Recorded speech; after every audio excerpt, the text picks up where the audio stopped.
Okay, so I'm finally back to playing with tap wrench designs. This is the modified X. So the X design was initially supposed to have the set screws come in on a 45-degree angle to access the flats on the taps, but then it dawned on me that I could probably go in straight and make a little bit of a chamfer on the end of the set screws, which I skipped the chamfer for the time being just to see how this would work out, and it looks like it's got potential. The one error that I've made is I've got these holes too far apart. They should be a little bit closer together, a little bit closer to the center line of this. What the problem is, it's not like it's a big problem, it's just going to kind of goof me up as far as how small of taps I can use on this particular version of this thing. The set screws come together right about there. Focus. A little bit too far out on the edge, at any rate, to go much smaller than this size of tap. So, other than that, I think the idea is going to be viable.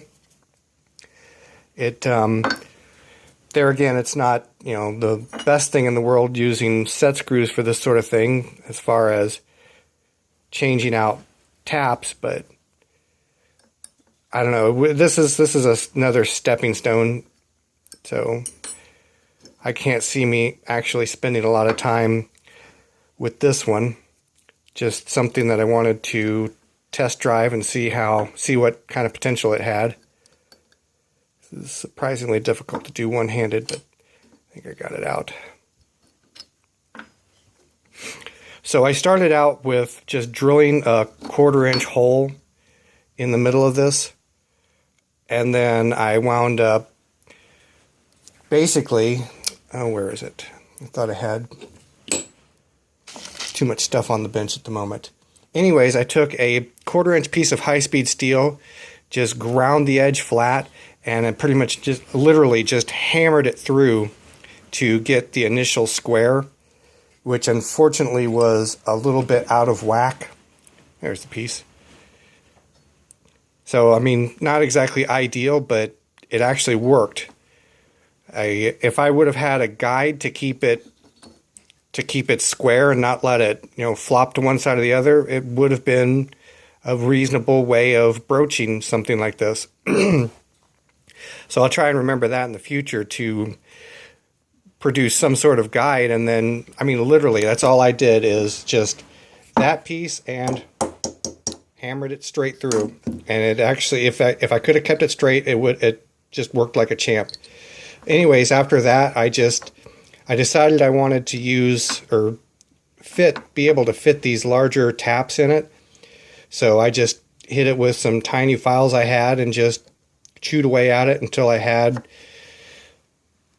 it's almost, but not quite 3/8 of an inch, I believe.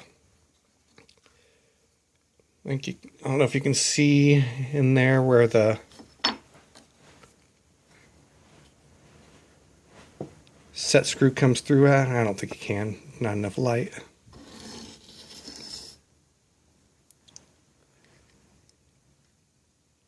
At any rate, the set screws are coming in about right there, which isn't going to be good enough. It's not going to be hitting close enough to the center to use on much smaller taps than this, which is fine. This one's just an experiment anyways. Actually, this was that one. I just took this piece back off of it, and this was the previous experiment. I just repurposed the main body of it. And I'm glad I did. It saved me a ton of time of cutting out another blank. So, anyways, I'm still revamping the final design for the next tap wrench handle that I'm going to be producing, which hopefully once I get the dividing head situated and get the transmission closed back up and that car out of here, I will start tinkering with that again in a week or so. Anyways, I'm probably getting close to my time limit, so that's it for this one.